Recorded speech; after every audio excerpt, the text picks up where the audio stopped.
When you come to the Himalaya, you do it as a pilgrim and as a child. It's a place for the searching spirit and for restless feet, and for the wonder of all who seek the faraway places. You find a nature here with immensity and power to numb the eyes of the beholder. Mountains of snow and ice vault into the stratosphere nearly 5 miles above the sea. Cascades nourished by their glaciers thunder beneath the suspension bridges you walk. The traveler crosses those bridges warily and, where it's possible, quickly. But almost nothing else moves quickly here, where caravans of yak and ponies wind through the deepest gorge in the world, the Gandaki, much as they did more than 1,000 years ago. It's where our small expedition is headed, from the plains of Pokhara in central Nepal to the gates of the Tibetan plateau. It is one of the most ancient of all trade routes, passing between the great summits of Dhaulagiri and Annapurna, which float in the sky at more than 26,000 feet. And then it burrows through a serpentine canyon 4 miles below. There are places where the Gandaki plain is an actual desert. Mid-morning gales sting the traveler's face with blowing sand and throw the laws of nature into chaos. Think of it. 2 days before, we had walked through tropical orchards, plantations of bananas, groves of oranges and apples, and from there through forests of fragrant Himalayan fir, rhododendron trees 60 feet high, with ruby blossoms as big as balloons, and now dust storms. Yet less than a day's hike up the canyon walls and the forest slopes, ice fields and avalanches announce our higher and alien world, a stunning dominion of blue ice and polar hurricanes. It's the kind of place we imagined as children when we turned the pages of our geography books. But the imagination is nothing before the Himalaya's reality. Its white world, the chiming sounds from trains of ponies, the bird calls in the deep woods, the tumult of the white water and chattering children gathering around those strange creatures who come perspiring into their villages. We didn't come to climb the mountains this time. We were brought together by our common curiosity to see and feel those faraway places. One of us, Marianne, calculated our average age at 51 years.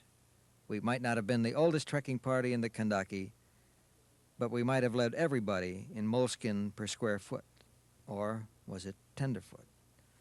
Maybe the older ones are more forgiving when they're pounded by hailstorms just as the fluted summit of Dhaulagiri is about to come in view. When you trek in the Himalaya, you forgive things like dirt in the awkward crannies of your body and the coeducational use of the camp latrine, the celebrated blue tent. But you don't want to view the Himalayan trek as a daily purgatory forged by fatigue, sweat in the eye sockets, and your craving for jacuzzis. If you look at it that way, you should vacation in the Hilton. What the Himalayas give you is a union with the nature that is both titanic in its scope and nurturing in its spirit. It brings you into a bazaar of Asiatic faces and religions, temples and mani stones, trailside billboards, prayer flags, and chanting Buddhist Sherpas. They say, Mani Padme Hum. The jewel is in the lotus. They recite it in a mesmerizing drone around the kitchen fires on the trails, much as a Westerner might recite the beads of a rosary. Some of them do it solemnly, some with a bounce and even a wink. By adding a syllable to the end, they increase the value of the invocation 100-fold and come a little nearer to a better life in the next incarnation. You can't travel with the Sherpas without feeling that here is a humanity that comes closer to what some higher power intended. They are mountain folk who crossed the Himalayan passes from Tibet into Nepal 600 years ago. They have become famous as the Tigers of the Himalayas, the guides and carriers who accompany the Western climbers to the summits, sharing their victories and their cemeteries in the glacier. There is much to admire in these people: willingness to work and carry loads, their ingenuity in finding a dozen ways to disguise rice and potatoes when they cook for you. But what you like most is their seldom disguised joy in romping through their mountains and their quirks of intuitive fun. Sonam is like that. He's the head guide for our trek, a young man with a powerful body and a chestnut face. It's a face full of invitation and impulsive harmony. He is one of those people for whom happiness and drudgery have to be expressed in song. He sang on the trail and while he was putting up tents, and every morning in his tent he would chant his mantras before the kitchen crew delivered their Sherpa tea to the tents of the travelers, just as the sun broke over the campsite. He sang with gusto and tenderness, and sometimes after a few belts of Rakshi, the local whiskey, which is a precocious 3 days old, those times he sang in English, and it was a wobbly English. They met us in Pokhara to begin the trek. In a half day, we trudged the 2,000 feet to Sarankat on the ridge line leading to the Gorapani Pass. As we arrived in camp, the late afternoon storm clouds belted us with a greeting of hail and lightning. It almost said, "Welcome to the Himalaya." But in 5 minutes, we were cocooned in our sleeping bags, listening to the rain and hail rage outside. We were comfortable and safe, and it was marvelous. Yet in the morning, Machu Picchu, with its fish-tailed elegance, speared the sky above the scarves of cloud, and the snow castles of Annapurna south hung miles above us. We didn't come to find the Shangri-La. You would like to think there is a Shangri-La. There is an irresistible romance in that, the idea of searching for some transfiguring peace and wisdom. There is also a trace of truth in it. There are many times on a trek when you do find something strangely soothing and reconciling. You know that you are in a place where the continents came together to create these huge mountains, where saintly men like Gautama Buddha found a way to achieve serenity here on earth. You feel then that you are very close to a truth and a calm within yourself. But it is always something a little beyond, a rainbow in the mind. If there is no red-nosed reindeer, we have to admit there is also no place where the enigmas of creation and daily living can be explained in one sunburst of revelation. When you remove the illusion, what you find may not be transfiguring, but it is amazing. You are on an odyssey that brings you to sudden shifts in time, to a vast architecture of nature, and those faces that entrance you with their expressiveness. The faces of the Kalakandaki somehow summarize the face of humanity. They define its struggles, its yearnings, whimsy, and hope.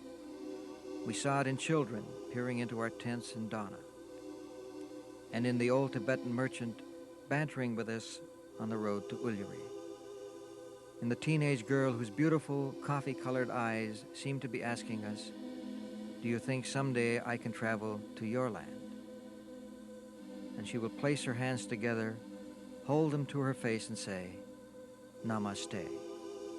I salute the God that dwells within you." It's a word you never tire of hearing or speaking. It's as though the day is worthwhile simply to know there is such a thought. But it's not all rapture walking in the Himalaya. You get blistered and sometimes you get sick. Once in a while you're stuck with the role of route finder to the latrine tent. The Sherpas normally locate this little refuge in a place that meets the minimum standards of privacy and convenience. But at Chandrakat, if you wanted privacy, you'd have to risk falling down a tall cliff, which is, as they say, a tough way to go. The Sherpas decided instead on a terrace 15 feet above the campsite. Unfortunately, one of the approaches took the user straight through a campground of water buffalo. We pleaded for an optional route. Show-offs loved it because the optional route demanded some high-level acrobatics. To get there, you had to step over 4 tent ropes, inch through a narrow water chute, and clear a 3-foot barbed wire fence. I drew the black spot and inaugurated the route. It was a night assault. I cleared the tent ropes and the water chute, and, driven by the usual urgencies, I jumped the barbed wire fence, and about that time my flashlight caught a strange object near the tent. It looked like an animal's horn, and when I looked again, I saw a second horn. That made sense because both horns belonged to the biggest water buffalo I ever saw, and he wasn't interested in my urgencies. I, on the other hand, wasn't interested in those horns, and I retreated. The only thing that got me through the night was clenched teeth. A 15-day trek in the Himalaya will take you through the spectrum of the Earth's climate, its ecosystems, its humanity. We walked from a city of 50,000, Pokhara, to the high desolation of the Tibetan plain. We walked in rain and sunlight, in snow, mud, sandstorms, and in silence. We met the Kali women with coral necklaces and studs in their noses and tumplines on their foreheads, hauling firewood to the family homes. We met traders from Tibet, beggars and merchants, lone horsemen emerging from the whirling dust in the Kala Gandaki like figures out of a parable. At midday, we lay in the sun at picnic sites the eagles would have envied, and at night, we slid into our sleeping bags in our tiny tent hamlets in villages with names like Dana, Kolapani, Marfa, and Kagbeni. They were the kinds of places Marco Polo might have visited and did. His escorts couldn't have been as congenial as ours. From ours, we got barbecued chicken at night and scrambled eggs, toast, and yak cheese by day. We also got entertainment. One of the porters was a happy acrobat who would somersault down the slopes without provocation. Sonam, the young Sirdar, got into a stone-throwing tournament with the locals in Landrung. He won a short beer for finishing runner-up. And at tent-raising times, the Sherpas would sing. The Sherpas come from the Khumbu of Mount Everest. They were strangers themselves in this country of the Kala Gandaki, so they sang about the harvest back home, or they sang love ballads, or they sang spicier things, and they said they'd better not translate those. One of the Sherpas, Ang Nama, was older, a man who laughed as lustily as the others, but not quite as often. He had experienced tragedy on one of his treks, the deaths of 4 Sherpas in a blizzard at 17,000 feet, men who died trying to lead a group of Australian trekkers to safety. So he may have appreciated the moods of the deep forest more than the others. He was in the lead when we climbed through the steep woods above Chitre. It was the kind of forest we remembered from our first reading of Snow White.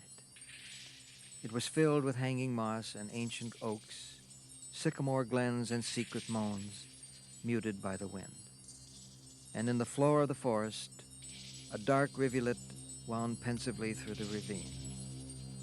It was as though the sorcerer had preceded us through the woods and touched a wand to them.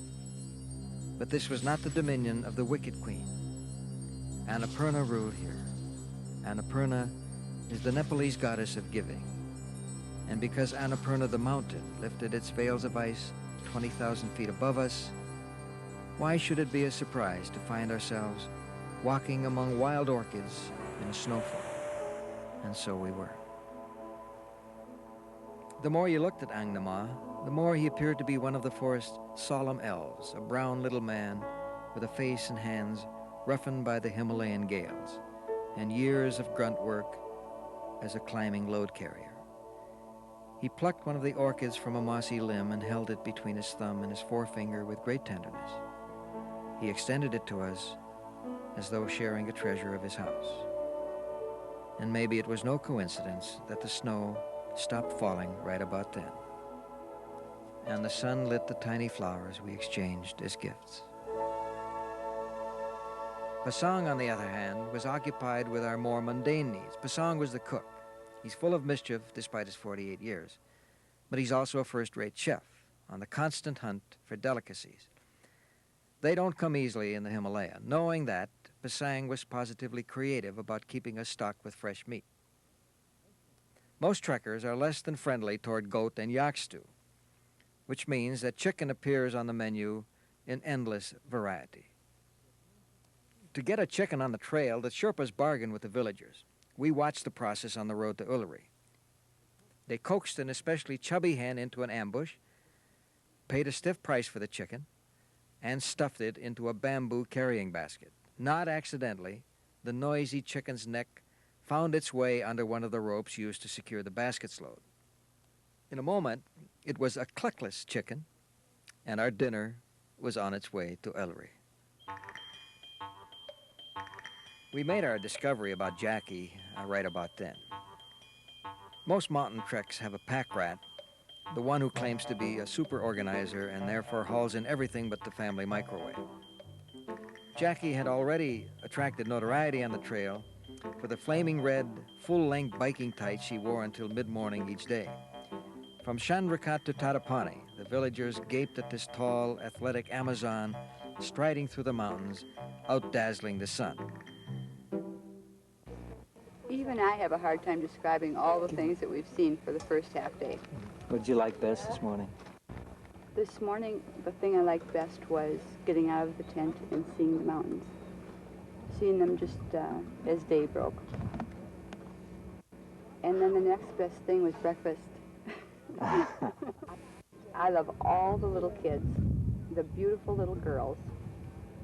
But it's kind of interesting that from the very tiniest, one of the first English words they must learn to speak is hello, 1 rupee. And they all learn to hold out their hands. She's good at this. And I remember seeing a Singer sewing machine on one porch with a fellow working at it. Do you think this kind of trekking could become addictive for you? It already has. Yeah. What they didn't see was the contents of her duffel bag. Jackie arrived with a full arsenal of bottles, jars, vats, and tubes to keep her free from all known mountain complaints and physical agonies. She labeled each of those and stashed them in a prearranged place in the duffel bag. By noon, she could never remember which remedy was stashed where. She did the same thing to her film. When we got to Tadapani, she was desolate. She thought she wrapped her unused film in her undies and her used film in a dirty sock, but she must have got the order reversed because when the time came for her to change film, she dug into her day pack and produced a pair of undies and a roll of used film. The unused film and dirty sock were miles away in her duffel bag with the porters. But most people like Jackie, and like Dave and Sally, find in the Himalaya a replenishment of both heart and body.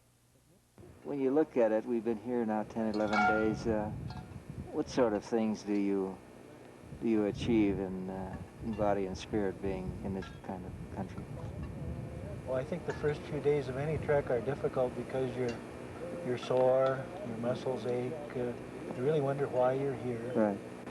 After 3 or 4 days, you're committed to the trip and you're beginning to enjoy it more. Sally? I just love every day. I just love walking along and looking at the mountains and being out in the air, and I've just been happy every day, except when we walked so much on the flat. We crossed the pass at Gorapani and descended more than 4,000 feet onto the riverbed of the Gandaki. For the better part of a day, it was like walking in the Sahara, uncanny because miles above us, billions of tons of ice glistened in the sun. Now and then you could actually see the sun through the whirlwinds of sand. But when we reached the villages, we were in the midst of fruit orchards again, and one day in Marfa, we camped in the courtyard of a small inn and watched the villagers and loafed while the villagers made themselves pretty. The climactic day was Muktanath.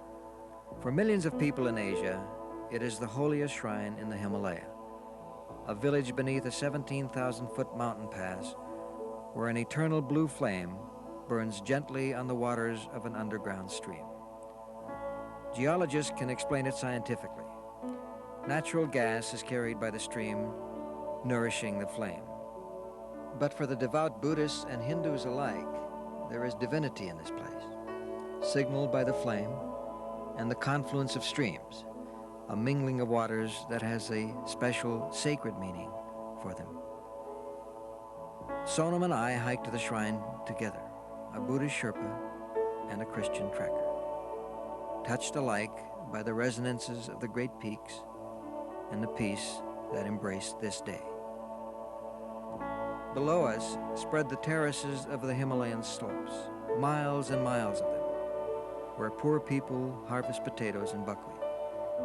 1,000 feet below us, a man plowed his small field behind 2 water buffalo, just as his ancestors had for hundreds of years.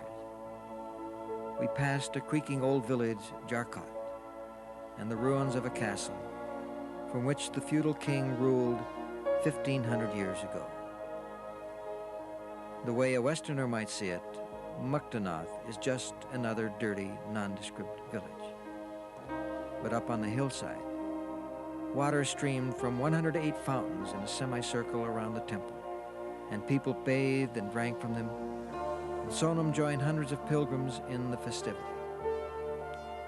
When we went together to see the blue flame, he asked a question of the Westerner with him. He said, "I know it's natural gas, but can't it be holy also?" I said I couldn't think of one reason why not. And a few days later, when we returned to the Annapurna range, I think all of us understood why the Himalayan people see something sacred in their mountains. For the last time, we glimpsed Machapuchari, a mountain they believe is blessed.